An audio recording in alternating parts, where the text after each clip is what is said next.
तीर्थ नगरी ओंकारेश्वर में नाविकों की समस्या को लेकर खंडवा अपर कलेक्टर ने महत्वपूर्ण बैठक ली। कलेक्टर खंडवा के निर्देशन में नगर परिषद ओंकारेश्वर में नाविकों की समस्या को लेकर अपर कलेक्टर काशीराम बड़ोले ने नाविक संघ के दोनों पक्षों को बिठाकर दोनों की समस्याओं को गंभीरता से सुना और नगर परिषद सीएमओ को कार्यवाही के लिए कड़े निर्देश दिए, जिसमें SDM Shivam Prajapati, police staff, नगर परिषद स्टाफ एक हफ्ते में दिए गए निर्देश के तहत कार्यवाही करेगा। पत्रकारों से चर्चा में काशीराम बड़ोले ने कहा, ओंकारेश्वर के नर्मदा नदी में जो नाव चल रही है, नाव संचालकों के साथ बैठक की गई। उसमें चूंकि दो पक्ष है, मुद्दा यह है कि कुछ लाइसेंसधारी हैं, कुछ बिना लाइसेंसधारी हैं, नाव चला रहे हैं। यह मामला सामने आया है। नगर परिषद सीएमओ को निर्देशित किया गया है कि अभी कुछ 95 नौकाओं की सूची है, उनका प्रकाशन किया जाएगा और इसके बाद में दावे आपत्ति लेने के बाद में जो भी नियमानुसार कार्यवाही होगी वह आगे की जाएगी। और रही बात अवैध नौकाओं की, उसके संबंध में बताया गया है कि उसकी धरपकड़ की जाएगी और जो भी अवैध पाया जाएगा उस नाव को जब्त की जाएगी। यह प्रक्रिया अधिकतम 10 दिन की समय अवधि में पूरी होगी। तहसील कार्यालय में जो नाव इंजन रखे हुए हैं उसके बारे में भी 15 दिन के अंदर ध्यान आकर्षक करके संज्ञान में लिया जाएगा और अवैध नावों का संचालन पूरी तरह बंद रहेगा। और नाव की संख्या भी बढ़ रही है और जो कोई घटना दुर्घटना होती है तो उसके लिए भी जिम्मेदार तय की जाएगी। रही बात लाइफ जैकेट के संबंध में, सभी को निर्देशित किया गया है कि कोई भी बिना लाइफ जैकेट के नाव का संचालन नहीं करेगा।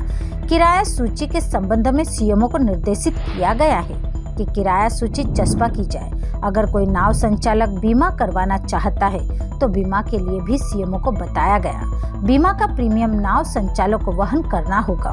बैठक में नाविक संघ अध्यक्ष भोलाराम केवट और पूर्व अध्यक्ष कैलाश भवरिया के साथ दोनों गुटों के नाविक बड़ी संख्या में कार्यालय पहुंचे थे।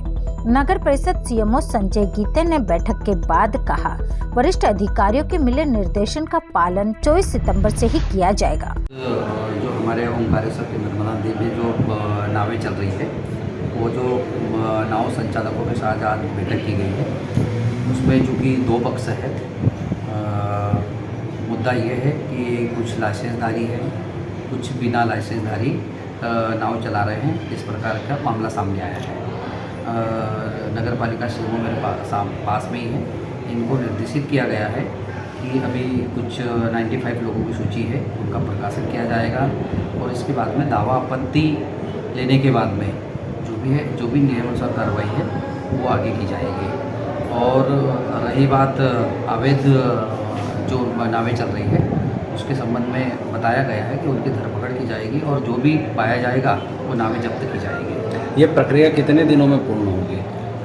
देखिए, अधिकतम 10 दिन के मान के चलिए कि 10 दिन में ये प्रक्रिया पूरी हो जाएगी। तहसील कार्यालय में जो पूर्व में अवैधानिक रूप से अवैध इंजन पकड़े हैं, उनकी क्या प्रक्रिया होगी?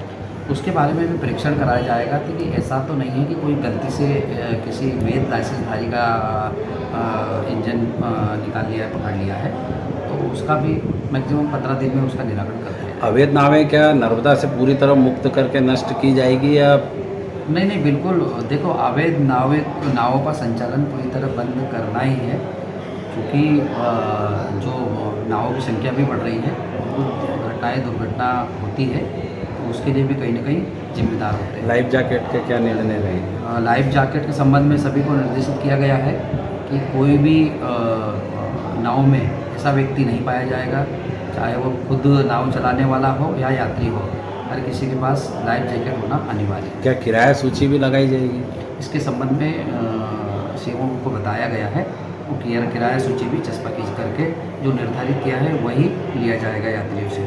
आपका परिचय? सर, एक बीमे वाली जो बात आई है कि यात्री उसमें बैठते हैं, कल को कोई घटना दुर्घटना होती तो इनके बीमा नहीं है अभी तक, तो इनके बीमे की कोई व्यवस्था? बीमे के संबंध में सीएमओ ने चर्चा की है और अगर कोई इच्छुक होगा तो निश्चित रूप से उनका बीमा भी कराया जाएगा। और इच्छुक नहीं हुआ तो बीमा नहीं कराएंगे? देखिए, ये तो व्यक्ति के ऊपर है कि वो पैसा, बीमे के लिए पैसा देना पड़ता है। अगर पैसा नहीं देगा तो जबरदस्ती तो किसी से कर नहीं सकते।